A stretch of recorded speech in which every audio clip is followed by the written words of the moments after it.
Hi there guys, in this video we're gonna talk about YouTube not full screen Android.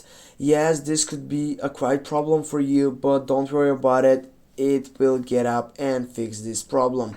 Firstly, I need to mention that there is no difference between getting the problem on Android or getting the problem on iPhone. It is the same process with simple stats and steps.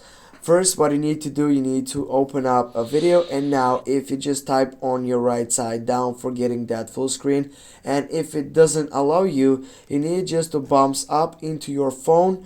You need to get sure that lock orientation is not turned off. It is turned off.